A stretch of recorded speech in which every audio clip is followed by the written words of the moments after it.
আজ সকালটা শুরু এক কাপ লেবু চা দিয়ে, হালকা রোদে বসে টক ঝাল মিষ্টি। কতটা স্বচ্ছ লাগছে দেখো। যারা খেতে ভালোবাসে তারা কিন্তু জানে কতটা এনার্জি পাওয়া যায়। আর এই হালকা রোদে বসে চা খাওয়ার মজাটাই কিন্তু আলাদা। আজকে অনেকটা সকাল সকাল স্নান সেরে নিয়েছি।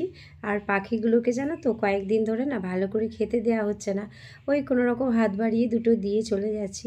তো আজকে একটু যত্ন করেই দিলাম। কয়েকটা ফুল দেখছিলাম জানো তো, যদি পাই, কিন্তু ফুল নেই বললেই চলে, খুব দু একটা ওই না পাওয়ার মতোই আর কি। যাই হোক, যা পেয়েছি এই কটাই নিয়ে এলাম। তবে হ্যাঁ, আজকে পূজা পাঠ কিন্তু নেই। আসলে আমাদের পরিবারের এক সদস্য মানে আমার ঠাকুমা শাশুড়ি কয়েকদিন হলো গত হয়েছেন, তো যার জন্য পূজা পাঠ এসব কিছু এখন নেই।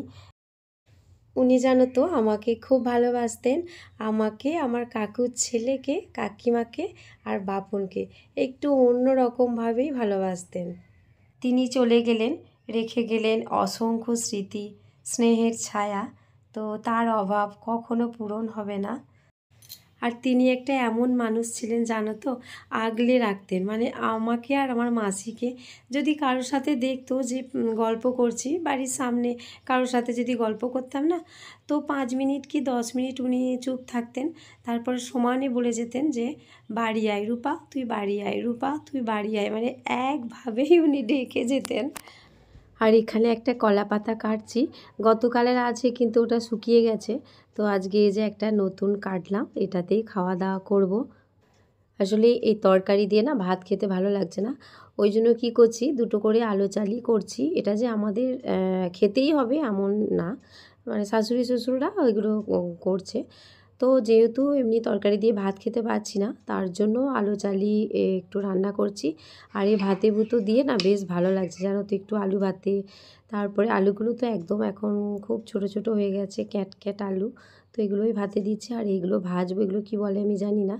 আর হচ্ছে ওল ভাতে, আর হচ্ছে উচ্ছে ভাতে, এই দিয়ে গরম গরম বেশ কদিন দেখলাম ভালো লাগছে। আর এই ভাইকে ডাকলাম, মানে সমস্ত গাছগুলো আর কি পিছন দিকে নিয়ে আসার জন্যে। যা উঠানে গাছ আছে, আসলে আমাদের উঠানে প্যান্ডেল হবে বলছে। এবার স্বাভাবিকভাবে বাড়ির ভেতরে তো খাওয়া দাওয়ার প্যান্ডেল হয় না, কিন্তু এখন বর্ষায় প্রচণ্ড জল হচ্ছে, আর আমাদের যা জায়গাগুলো আছে না সব নিচু নিচু জলা জায়গা, তো যার জন্যে বর্ষায় প্রচুর জল জমে আছে। সেই কারণে বাইরে কোথাও প্যান্ডেল করতে পারবে না, বাড়ির ভেতরেই করবে। আর এই যে যাতে দিয়েছিলাম, তো এগুলো সব সিদ্ধ হয়ে গেছে। এবার একটা একটা করে এগুলোকে মেখে নিই, মেখে নিয়ে রেডি করি আলু মাখা, উচ্ছে মাখা। আর হচ্ছে ভাতগুলো না, মানে আলু চালের ভাত ঘি দিয়ে, আর এই ভাতে ভুতো দিয়ে বেশ খুব ভালো লাগছে জানো তো খেতে। তো বাড়িতে যা জিজ্ঞাসা করছি বলছে খেতে নেই। তো যাই হোক, কিছু করার নেই, 10টা দিন তো পালতেই হবে, আর এভাবে দেখতে দেখতে কেটেও যাবে। আসলে আমি আগেকার দিনের কথা ভাবছি, আগেকার দিনে তো 1 মাস ছিল, তখন 1 মাস করে পালতো, এখন তো সেটা তবু 10 দিনে এসছে। তো পিছন দিকে ওষুধ দেওয়া হয়ে গেছে। এবার বলছে কি যে সামনের দিকে ওই উঠানে একটু দেবে, তাহলে শ্যাওলাগুলো নাকি উঠে যাবে। তো যাই হোক, দেখা যাক কি হয়। ভাই বলছে একটু স্প্রে করে দিলে না ভালো হবে। আর এত বৃষ্টিতে তো শ্যাওলা আটকানো কখনোই সম্ভব নয়, যতই ব্লিচিং দাও তুমি, যাই করো না কেন, অনবরত বৃষ্টি হয়ে যাচ্ছে। একটু পরিষ্কার হচ্ছে, তারপরে আবার বৃষ্টি হচ্ছে, তো কি করে শ্যাওলা যাবে বলো। আর এত বড় ওঠানে তো সম্ভব নয় ওইভাবে ঘষে ঘষেও শ্যাওলা তোলা। আর আরেকটা জিনিস কি বলো তো, না দেখালেই নয়, গাছপালা যেগুলো ফুল গাছগুলো আর কি নিয়ে এসে বাড়ির পিছন দিকে রেখেছি, এত সুন্দরভাবে সাজিয়েছে না পিছন দিকটা, দেখো কি দারুণ দেখতে লাগছে। প্রত্যেকটা গাছকে খুব যত্ন করে ও না নিজের মতো করে করে, তো অনেকে কি করে দায় সারা মতো করে দিয়ে চলে যায়, কিন্তু এর কাজ না এত ভালো, সুন্দরভাবে প্রত্যেকটা গাছকে যত্ন করে রেখেছে, সাজিয়ে দিয়েছে। কিন্তু মুশকিল হচ্ছে এদেরকে সব সময় পাওয়া যায় না, মানে এরা বাইরে কোথাও মাঝে মধ্যেই না কাজে চলে যায়।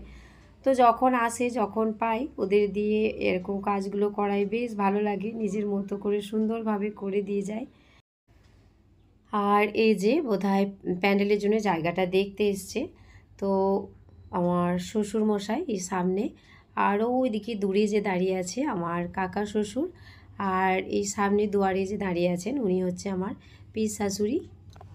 তো সন্ধ্যা হয়ে গেছে, আমি তো মুড়ি খাবার কিছু খুঁজে পাচ্ছিলাম না, ওই জন্য কী করলাম, একটু বেসন দিয়ে আর পটল দিয়ে তো একটু বড়া ভাজলাম, এটা দিয়ে এখন একটু টিফিন করে নিই, তারপরে বাকি আবার রাতের কথা চিন্তা করা যাবে। এটা এলসিডি রাইটিং টেবিল, এটা দারুণ একটা গ্যাজেট, শিশুদের জন্যই বিশেষ করে লেখালেখি আর আঁকার জন্য ব্যবহার করা হয় কাগজ ছাড়াই। আর এটা খুব সহজে চাপ দিলে মুছে ফেলাও যায়, আর তুমি মন করলে এটাকে কোথাও নিয়েও যেতে পারো, তো খুব সহজে নিয়ে যাওয়াও যায়। তো বাড়িতে এই মুহূর্তে এখন কেউ নেই, সব ওই বাড়িতে আছে, তো আমি এখন কি করব, ওই জন্য এটা নিয়ে একটু বসলাম। তো রাতের হচ্ছে কি বোধহয় একটু ওটস হবে, ওটাই বানাবো, ওটাই খাওয়া হবে। এই পর্যন্ত স্থির হয়েছে। ভিডিওটা ভালো লাগলে একটা লাইক করো, সাবস্ক্রাইব করো, আর একটা ছোট্ট কমেন্ট করো। ততক্ষণ তোমরা সকলে ভালো থেকো, সুস্থ থেকো, আর দেখা হবে পরের কোনো ব্লগে।